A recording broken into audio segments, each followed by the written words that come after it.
Hi అండి, welcome to Aadya funny stories. Vasavi మాత ఆత్మార్పణ రోజు వాసవి మాత మాలలు వేసుకున్నారు. అందరూ మాఘమాసం స్టార్టింగ్లోనే వేసుకుంటారు. వాసవి మాత ఆత్మార్పణ రోజుకి పెనుగొండ పోవాలని 2 రోజుల ముందుగా ఇరుముడి కట్టుకుంటారు. ఆ ఇరుముడి దృశ్యాలు ఇవన్నీ. అసలు వాసవి మాత ఆత్మార్పణ రోజు ఎందుకు జరుపుకుంటారో ఇప్పుడు చెప్తాను.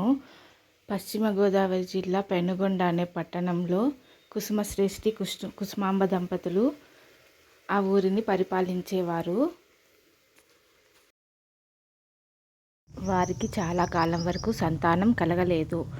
కాబట్టి వాళ్ళు పెద్దల్ని మహర్షుల్ని సంప్రదించి ఏం చేస్తే సంతానం కలుగుతుందా అని ఆలోచించారు. వారికి మహర్షులు పెద్దలు అందరూ కలిసి యజ్ఞం జరిపిస్తే సంతానం కలుగుతుందని చెప్పారు. కాబట్టి వాళ్ళు యజ్ఞం జరపడానికి నిర్ణయించుకొని ఒక మంచి రోజు చూసుకొని యజ్ఞం జరిపారు. ఆ యజ్ఞంలో 2 ఫలాలు వచ్చాయి వాళ్ళకు. మహర్షులు కుసుమాంబను ఆ 2 ఫలాలు స్వీకరించమని చెప్పారు. కుసుమాంబ మొదటి ఫలం స్వీకరించగానే ఒక ఆడపుత్రిక, 2 ఫలాలు రెండవ ఫలంకు ఒక పుత్రిక జన్మిస్తారని చెప్పారు. కుసుమాంబ వారు చెప్పినట్టుగానే 2 ఫలాలను స్వీకరించింది. కొంతకాలం తర్వాత వారికి ఒక ఆడ శిశువు, ఒక మగ శిశువు జన్మించారు. ఆడ శిశువు జన్మించగానే ఆకాశవాణి వినిపించి కన్య పరమేశ్వరి అంశంతో పుట్టింది అని సెలవిస్తుంది. వారు పండితులకు జాతకం చూపించి ఏ పేర్లు పెట్టాలో అడగగా కుమార్తె పరమేశ్వరి అంశంతో జన్మించింది కావున తనకు వాసవి అని ఒక పేరు, కన్యక అని ఇంకొక పేరు పెట్టమని చెప్పారు. వాళ్ళు అలాగే వాసవి అనే పేరు పెట్టారు అమ్మాయికి. తర్వాత కుమారుడికి రుద్రుని అంశంతో జన్మించాడు కావున విరూపాక్షుడు అనే పేరు పెట్టమని చెప్పారు. అలా చిన్న పిల్లలకు ఇద్దరికి పేరు పెట్టారు. తర్వాత వాళ్ళు కొద్ది కాలం గడిచాక విద్యాబుద్ధులు అన్నీ నేర్చుకొని పెద్దవారయ్యారు. పెద్దవారైన తర్వాత ఒకరోజు పక్క రాజ్యాన్ని పరిపాలించే విష్ణువర్ధనుడు అనే రాజు పెనుగొండపురం మీదుగా వెళుతుండగా వాసవి అమ్మాయి వారి భవనం ఎదురుగా నిలబడి ఉండటం చూసి అపురూప సౌందర్యవతి ఎవరి అమ్మాయి అనుకొని వారి మంత్రిని పిలిపించి ఈ అమ్మాయి ఎవరో కనుక్కోమని చెప్పాడు. అలాగే ఆ మంత్రి కుసుమ శ్రేష్ఠి కూతురైన వాసవి గురించి అన్నీ విచారించి తిరిగి వెళ్ళి విష్ణువర్ధనుడికి తన వివరాలన్నీ చెప్పాడు. అప్పుడు విష్ణువర్ధనుడు తన మంత్రుల చేత నేను వాసవిని వివాహం ఆడతాను అని చెప్పి రాయబారానికి పంపించాడు. మంత్రివర్యులు కుసుమశ్రేష్ఠి సభకు వెళ్ళి ఇలా జరిగిందంతా వివరించారు. మా విష్ణువర్ధనుడు రాజు వాసవి కన్యకను వివాహం ఆడతానని చెప్పారు, మీరు అంగీకరించండి అని విష్ణువర్ధనుడి గురించి కుసుమశ్రేష్ఠికి చెప్పారు. అప్పుడు కుసుమశ్రేష్ఠి మేము వైశ్యులము, మీరు క్షత్రియులు, మా వైశ్యపుత్రికను క్షత్రులకిచ్చి వివాహం చేయటం మాకు తగదు, కాబట్టి మేము వివాహం చేయలేము అని చెప్పి మంత్రివర్యులను పంపించారు. అప్పుడు మంత్రివర్యులు విష్ణువర్ధనుడి దగ్గరికి వచ్చి జరిగిందంతా వివరించాడు. అప్పుడు విష్ణువర్ధనుడు కోపంతో రగిలిపోయి నేను ఎలాగైనా ఆ బాలికను వివాహం ఆడాలి, వారు సమ్మతించకపోతే గాంధర్వ వివాహమైనా చేసుకుంటానని చెప్పి మళ్ళీ తిరిగి మంత్రివర్యులను పంపించాడు కుసుమశ్రేష్ఠి దగ్గరికి. అప్పుడు కుసుమశ్రేష్ఠి మహర్షులను మంత్రివర్యులను అందరినీ సభకు పిలిపించి సభలో ఈ విషయం గురించి చెప్తారు.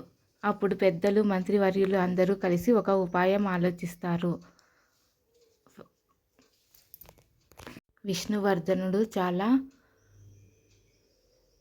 మంచివాడు కాదు, ఎలాగైనా వాసవిని వివాహం ఆడతాడు, అప్పుడు మన ప్రతిష్ట దెబ్బతింటుంది, ఇది మనకు తగదు, ఎలాగైనా వాసవిని అతని నుంచి కాపాడాలని నిశ్చయించుకొని ఒక నిర్ణయానికి వస్తారు. వాసవి అగ్ని ప్రవేశం చేస్తే విష్ణువర్ధనుడు తనని ఏమీ చేయలేడు కాబట్టి వాసవిని అగ్ని ప్రవేశం కావించడానికి ఒప్పించండి అని సభలో నిర్ణయిస్తారు. అప్పుడు వాసవిని పిలిచి అమ్మ ఇలా జరిగిందని చెప్పగానే వాసవి నాకేం పర్వాలేదు, నేను అగ్ని ప్రవేశం చేస్తాను. చిన్నప్పుడే నాకు మహర్షులు 2 పేర్లు పెట్టారు కదా, వాసవి ఒకటి కన్యక అని. నేను కన్యకగానే మిగిలిపోతానని అగ్ని ప్రవేశం చేయడానికి ఒప్పుకుంటుంది.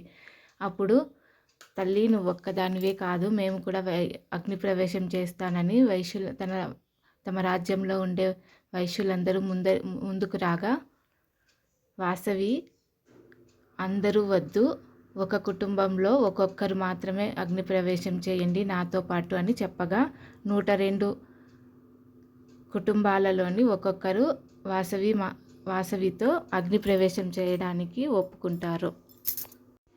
అలా నిర్ణయించిన తర్వాత ఒక మంచి రోజు అనగా మాఘశుద్ధ విదియ రోజు మంచి ముహూర్తం చూసుకొని వాసవితో పాటు 102 కుటుంబాలలోని ఒక్కొక్కరు అగ్నిగుండ ప్రవేశం చేస్తారు. ఆ రోజు వాసవి మాత ఆత్మార్పణ చేసుకుంది కాబట్టి మనము వాసవి మాత ఆత్మార్పణ దినంగా ప్రతి మాఘశుద్ధ విదియను ఆత్మార్పణ దినోత్సవంగా జరుపుకుంటాము. అగ్ని ప్రవేశం జరిగిన తర్వాత వాసవి పరమేశ్వరి అంశం కాబట్టి అగ్నిగుండం నుంచి అంబికామాత పార్వతీదేవి ఉద్భవించి ఈ మాఘశుద్ధ విదియను వాసవి మాత ఆత్మార్పణ దినంగా జరుపుకోండి, నన్ను మీ కులదైవంగా భావించండి, ఈరోజు నుంచి నేను వాసవి కన్యకా పరమేశ్వరి అని పిలువబడతాను, మీరు నన్ను కులదైవంగా పూజించండి అని వైశ్యులకు చెప్తుంది. కాబట్టి వైశ్యుల కులదేవత వాసవి కన్యకా పరమేశ్వరి మాత.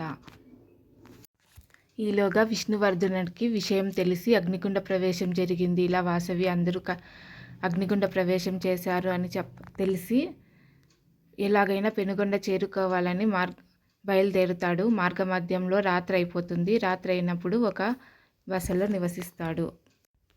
అలా ఒక బసలో విడిది చేసినప్పుడు పార్వతీదేవి శూలం ధరించి విష్ణువర్ధనుడి అంతం చేస్తుంది.